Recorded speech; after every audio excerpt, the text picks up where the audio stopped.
Welcome back to another video. आज हम पढ़ने जा रहे हैं क्लास 9th का मैथ। उसमें से आज हम पहला टॉपिक लेते हैं संख्या पद्धति यानी कि नंबर सिस्टम। तो नंबर सिस्टम में आज सबसे पहले तो हम पढ़ेंगे प्राकृतिक संख्या। यानी संख्या पद्धति है क्या, मतलब जैसे किसी भी चीज का यानी कोई भी मतलब हो, कोई भी चीज हो, हर किसी का एक सिस्टम होता है, एक पद्धति होता है, सिस्टमैटिक चीजें चलती हैं तभी तो जाके कोई चीज भी प्रोग्रेस कर पाती है।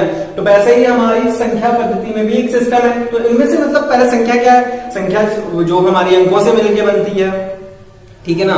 तो उसमें से हम पहले पढ़ते हैं प्राकृतिक संख्या है। तो एक से लेकर जितनी भी गिनतियां होती हैं यानी जितनी भी संख्याएं होती हैं वो हमारी कहलाती हैं प्राकृतिक संख्याएं। यानी कि 1, 2, 3, 4, 5, ... यानी गिनने वाली हमारी संख्याएं हमारी प्राकृतिक संख्याएं कहलाती हैं। किनको? गिनने वाली संख्याओं को।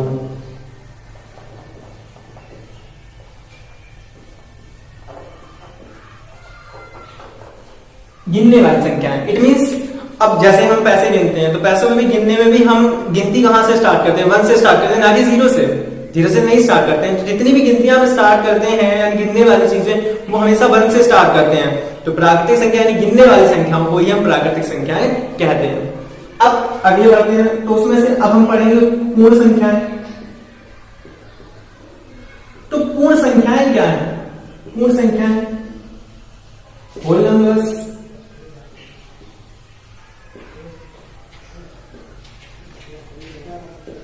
जब गिनने वाली संख्याओं में या फिर ऐसे कह लीजिए जब प्राकृतिक संख्याओं में जब 0 सम्मिलित कर लिया जाता है, प्राकृतिक संख्याओं में हम 0 सम्मिलित कर लेते हैं तो वही हमारी प्राकृतिक संख्याएं बन जाती हैं पूर्ण संख्याएं। इट मींस 0, 1, 2, 3, 4, ... जहां तक गिनतियां हो तो गिनने वाली संख्याएं हमारी प्राकृतिक संख्याएं। कोई भी चीजें गिनते हैं तो वो हमारी 0 से नहीं स्टार्ट होती है ना, तो जहां से भी स्टार्ट होती है तो वो हमारी 1 है। तो मतलब जब भी हम कुछ चीज गिनते हैं या काउंट करते हैं तो हमेशा 1 से ही करते हैं ना। तो 1 से गिनने वाली जितनी भी संख्याएं हैं वो हमारी यहाँ प्राकृतिक संख्याएं। और जब पूर्ण संख्याओं में यानी जब प्राकृतिक संख्याओं में 0 सम्मिलित कर दिया जाता है तो वही संख्याएं हमारी बन जाती हैं पूर्ण संख्याएं, ठीक है। तो अब ये तो हमारी प्राकृतिक संख्याएं हो गई, ये हमारी पूर्ण संख्याएं हो गई। अब इन्हीं क्रम में हमारी जो है आपके 9th के चैप्टर में है परमेय संख्याएं।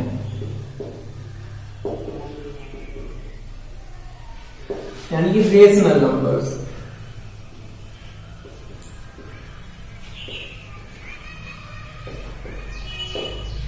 तो व्हाट इज रेशनल नंबर्स? यानी प्राकृतिक संख्याएं क्या है?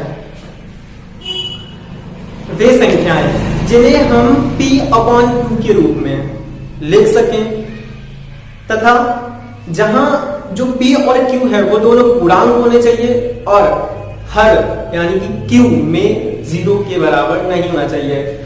मतलब जैसे अब कोई भी संख्या है जिन्हें हम किस रूप में लिख सकते हैं? P/Q। तो P/Q मतलब कि इसे हम भिन्न के रूप में कह सकते हैं, यानी इसे हम भिन्न के रूप में लिख सकें। तो भिन्न में क्या होता है? अंश होता है, हर होता है। एक अंश होता है, एक हर होता है। तो हर अंश और हर से मिलकर ही तो भिन्न बनती है। उसके बाद ये हमारी तो कंडीशन क्या कहता है कि ये जब P और जब इसको भिन्न के रूप में लिखें, इस रूप में भिन्न के रूप में, तो जो भिन्न जो है उसमें से जो दोनों भी अंश व हर लिए जाएं वो हमारे होने चाहिए पूर्णांक। कैसे होने चाहिए? पूर्णांक। पूर्णांक का मतलब होते हैं पूरे अंक। अब जैसे 4 को हम काउंट कर सकते हैं पूरे अंक में, 4 तो पूरा होता है ना। अगर हम क्या करें, हमने एक एप्पल लिया तो एप्पल को डिवाइड कर दिया 2 भागों में तो वो पूरा हुआ, क्या पूर्णांक है? मतलब क्या पूर्ण है? नहीं है ना, क्यों 2 भागों में विभाजित कर दिया उसको। वैसे अगर यहाँ पर हम लिख 4.5 तो ये ना तो 4 पूरा है और ना ही 5 पूरा है, तो इन दोनों के मिड में है, तो इसलिए ये हमारा अपूर्णांक है। तो वही चीज कह रहे हैं कि इन दोनों में दोनों अगर जिसे हम भिन्न के रूप में लिख सकें और P और Q हमारे क्या होने चाहिए? पूर्णांक होने चाहिए तथा जो Q है वो 0 के बराबर नहीं होना चाहिए। जो Q है वो 0 के बराबर नहीं होना चाहिए, क्योंकि अगर Q उसके हर में होगा, किसी भिन्न के हर में अगर 0 है अगर भिन्न के हर में 0 है तो वो हमारी परिमेय संख्या नहीं है, परिमेय संख्या नहीं है। क्योंकि जब 0 का किसी संख्या में भाग देते हैं तो हमारा आता है अनंत यानी इनफाइनाइट, ठीक है ना। तो ये तो हमारे परिमेय संख्या। अब जैसे यहां पे लिख दूं मैं 4.5, तो ये हमारी क्या है, एक परिमेय संख्या है। क्यों? क्योंकि इसके हर में 0 भी नहीं है, 4 भी पूर्णांक है और 5 भी पूर्णांक है। ठीक है, तो आज की वीडियो में फिलहाल इतना ही।